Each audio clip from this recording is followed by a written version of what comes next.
Children, stay safe at home. Now anomalous expansion of water, I hope you can remember. What is that? That when you cool down water from 4 degrees Celsius to 0 degrees Celsius, then water expands. Alright. Now, physicists or scientists hope with the help of an experiment very nicely demonstrated that. Alright. So that is Hope's experiment. So in the Hope's experiment, a special kind of apparatus is used. What is this? It is a cylindrical jar made up of metal, and here at the middle of the jar there is a jacket-like structure. Means if you consider this is the cylinder, then surrounding the cylinder there is a jacket-like structure here, and within that what is kept? The freezing mixture. I hope you can remember what is freezing mixture. Crushed ice mixed with salt, so that its temperature comes down below 0 degrees Celsius. And then you see here there are two openings, one at the top, another is at the bottom, and by these two openings you can fit two thermometers are fitted here, T1 and T2. They are named as T1 and T2. Now what you do, in the cylinder you take some water, alright, and means at regular interval of time you measure the temperature of both T1 and T2. I hope you have understood how to do the experiment. Means consider this apparatus. Within this apparatus, within the cylinder, fill up with water, and within this jacket-like structure you just make freezing mixture. So, and at regular interval of time, then you start measuring the temperature of T1 and T2. Alright. Then what will happen? Let us try to find out. First of all, here you see the water in this middle part. It is just exchange heat with the freezing mixture. Alright, outside is cold. So, the water in this portion, it will become cold and heavy. So, what will happen? The cold water will come down. Alright, and the hot water and lighter water, it will move up. So, you see, initially what will happen? A convection current will develop below this portion. Alright, where the convection current will develop? Here, below this structure. Why? Because here the water is becoming cold and heavy, coming down and replacing the hot water here. Hot water is moving up, so there will be a convection current. Clear? So, when there is a convection current, then what is happening? Temperature of this water layer is decreasing with time. So, you see, look at the diagram, this one, the graph. If you plot temperature versus time graph for T2, what is happening? Initially, it was at the position of A, then slowly temperature of this water decreasing. Clear? How long it will happen? Till the lower level of water become 4 degrees Celsius. Why? When it will become 4 degrees Celsius, then I am just drawing it separately. When it will become 4 degrees Celsius water here, it is the heaviest water, density is maximum. So what will happen? If it is heaviest, no longer it will be move up. Alright, so what will happen? First it will become 4 degrees Celsius. Alright, then next layer of water, when it will become 4 degrees Celsius, it will not be able to move up. So what is happening here? The temperature of T2, it will remain constant at 4 degrees Celsius. Understood everybody what I said? I am repeating that initially the temperature of water, it was high, but when it is cooling down, when it is coming in contact with the freezing mixture, cooling down, then it is falling, means coming down, cooling and coming down, because it is becoming heavy, whereas the hot water here, it will move up, cool down, again it will come down, after cooling it will come down. So this is the way convection current will produce. Convection current will continue how long? Till the temperature of the lowest layer of water, which is in contact with T2, comes at 4 degrees Celsius.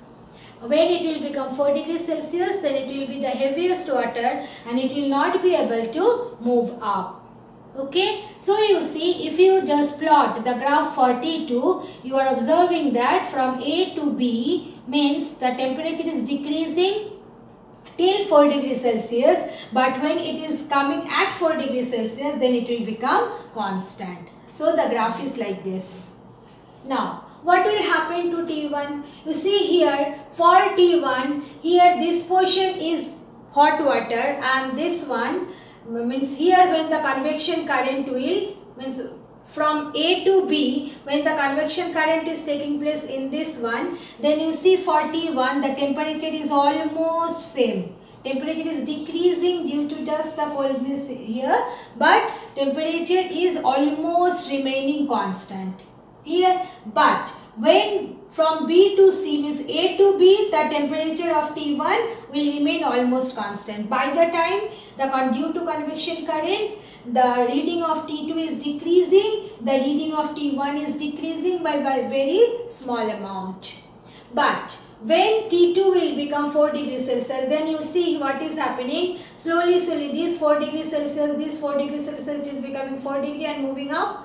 But what will happen here? Then in this case here, the temperature will become then 3 degree, because after 4 degree, which layer according to density will come 3 degree. Then what will come? 2 degree. Then what will be the layer of water will come? 2 degree. Then it will come 1 degree. Then 0 degree. So you see what is happening to T1. The temperature is decreasing below 4 degrees Celsius. Alright. So you see it is proving the anomalous expansion of water.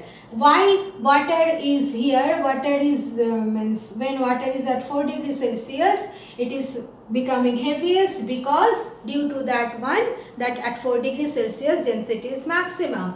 And here when the temperature is cooling down from 4 to 0, then what is happening? The water, instead of in case if you consider the temperature of water from 4 degree to 0 degree, then density of water is decreasing. That's why density of water decreasing. That's why what is happening? Density of water decreasing means what? Volume increasing. That is anomalous expansion of water. So that's why the temperature first it will be 4 degrees Celsius layer. It is 4 degrees Celsius layer. Then it will be 3 degree, 2 degree, 1 degree this way.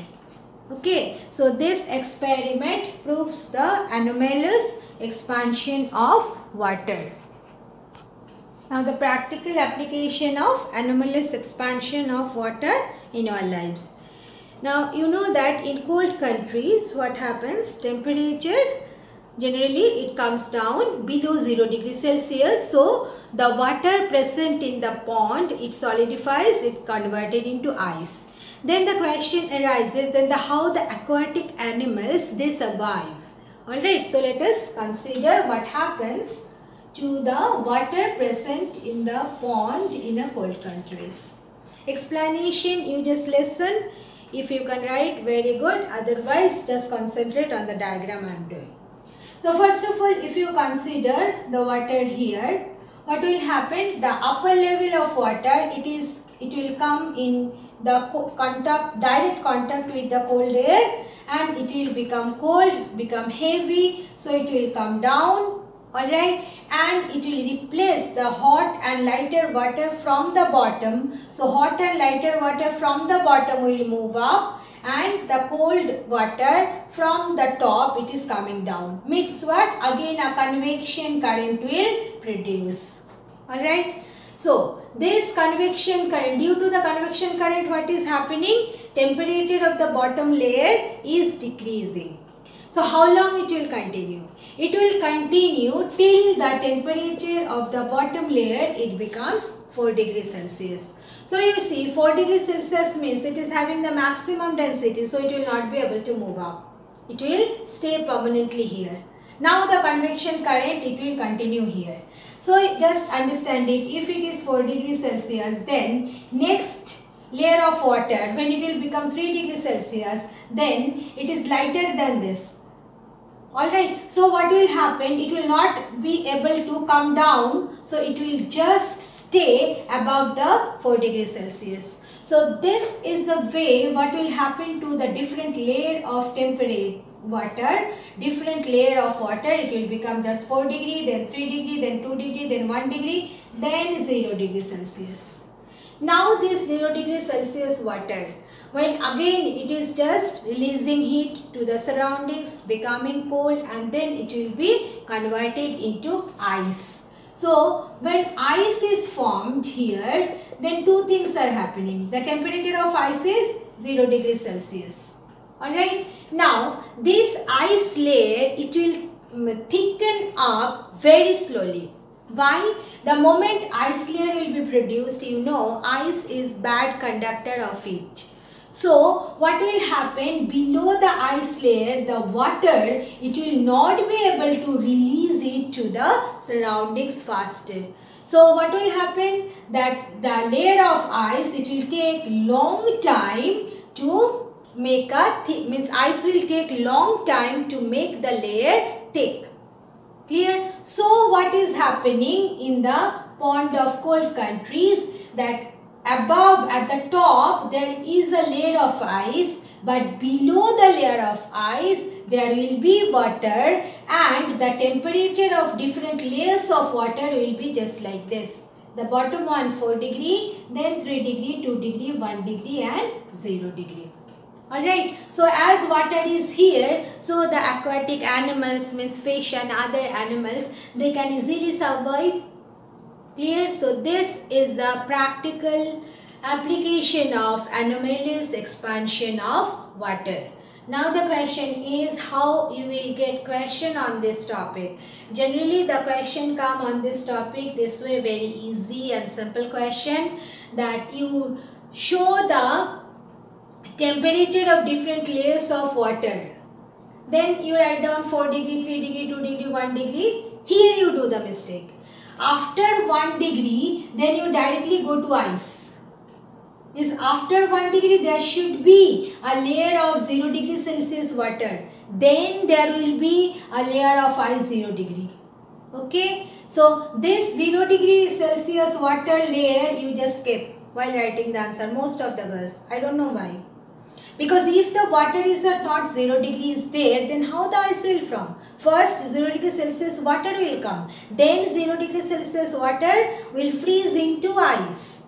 So what is, this is one question, means you have to write all the temperature of all the layers of water, or sometimes it come, write down the temperature of the bottom layer of water at the bottom and at the top. So at the bottom answer will be 4 degree, at the top answer will be 0 degree, not 1 degree Celsius.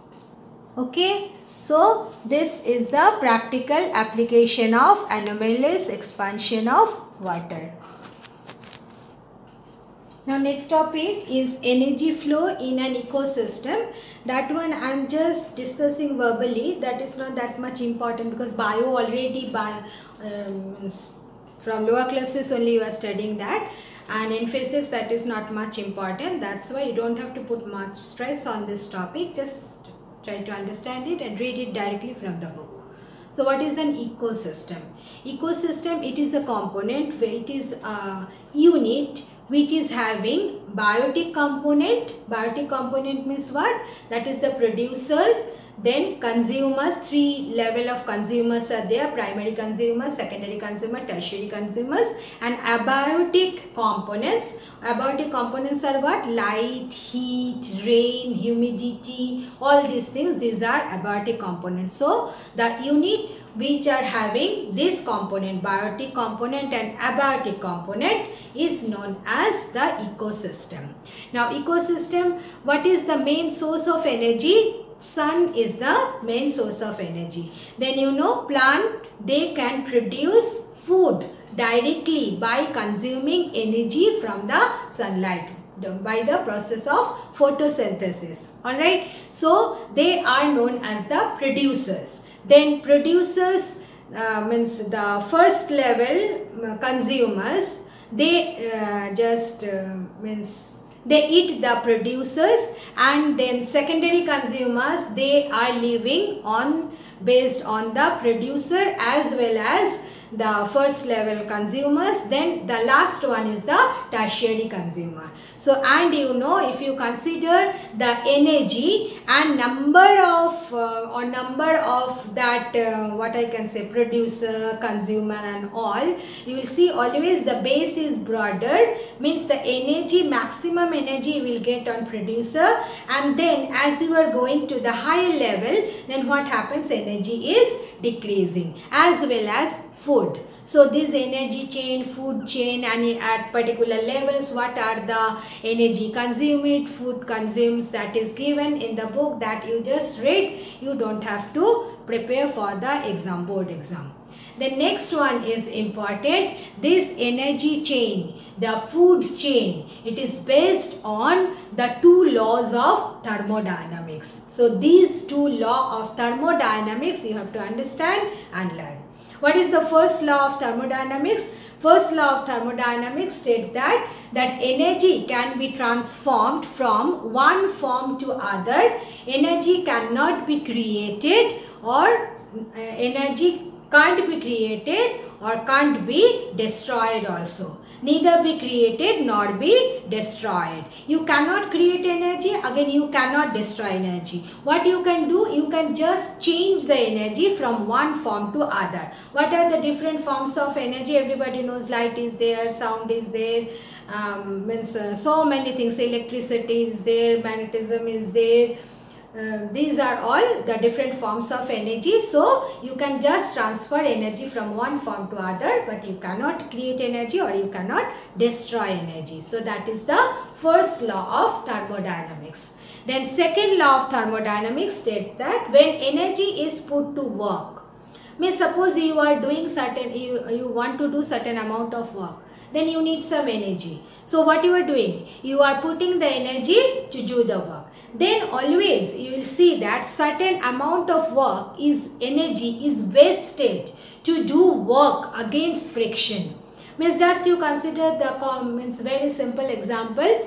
To run a machine, whatever energy you are giving to the machine, that entire energy you will not get back from the machine. Why? When the machine is running, the different parts are moving and friction is acting between them, then you will observe that after running for some time, the machine becomes hot. Means what? Heat energy is produced. So how the heat energy is produced?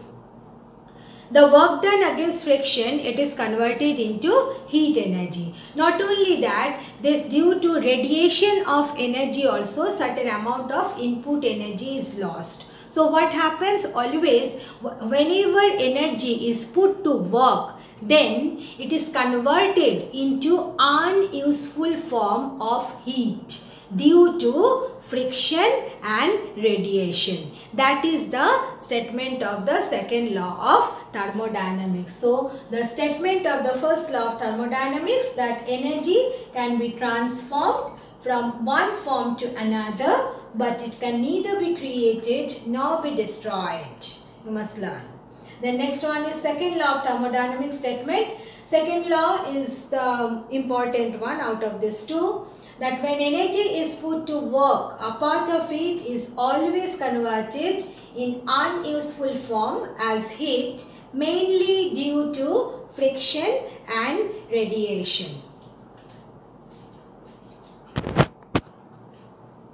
Next one is sources of energy. Now there are different sources of energy.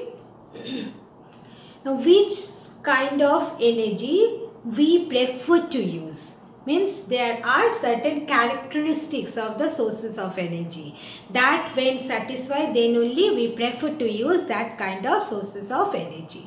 So what are they? Our sources of energy should be such that it can provide an adequate amount of useful energy. Alright, it should be able to provide a sufficient amount of useful energy, first point. Second point, it should provide energy at a steady rate. Alright, when you are cooking, sometimes you are getting more energy from the fuel and sometimes you are getting less energy, then what will happen? There will be problems. So it should be able to provide energy at a steady rate over a long period of time, and it should be safe, it should be convenient to use, it should be economical, and it should be easy to store and transport. Alright, then only we consider the sources of energy, the source of energy as a useful one. Alright, so these are the characteristics of sources of energy. Point wise, again I am saying that it should provide an adequate amount of useful energy. First point. Second point, at a steady rate. Third point, over a long period of time. Fourth point, it should be safe. Fifth point, it should be convenient to use. Then sixth point, it should be economical. And the last one, it should be easy to store and transport. So you must learn all these points of characteristics of a source of energy. Now, if you consider the sources of energy, mainly we can classify into two categories. What are the renewable source of energy and non-renewable source of energy? So, from the English term, name only one can make out what is the meaning. Renewable source of energy. What does it mean? The source of energy which we can use again and again, which will never be exhausted. That is known as the renewable source of energy. And non-renewable source of energy means what? Which cannot be used again and again and which will get exhausted after some time. That is known as non-renewable source of energy. Now the examples of renewable sources of energy are solar energy, wind energy, hydro energy, then bioenergy, tidal energy, energy generated from ocean, geothermal energy. Now one by one I am just telling what is the solar energy. That is energy obtained from the sun. Is called solar energy. Then what is wind energy? The kinetic energy of wind is known as the wind energy. Then what is hydro energy? The kinetic energy possessed by flowing water is called hydro energy. Then what is bioenergy? The chemical energy stored in the waste and dead parts of living beings, maybe a plant, animal or a tree, that is called as bioenergy. Then the energy possessed by the rising and falling water in tides are called tidal energy. Now here tidal energy is never considered as the main source of energy. Why? Because the rising and falling of water in tide cannot be used to generate electricity on a large scale. So it is never considered as the main source of energy. Another reason why tidal energy is not considered as the main source of energy, because there are very few sites where the tidal dam can be constructed. So these are the few examples of renewable sources of energy. The next renewable energy is the energy that can be obtained from ocean or sea. Now from ocean or sea you can obtain two forms of energy. The first one is called ocean thermal energy. The short form is OTE. What is the ocean thermal energy? The energy that is available due to the difference in temperature of water at the surface of the sea and at the deeper level of water under ocean or under sea is called the ocean thermal energy.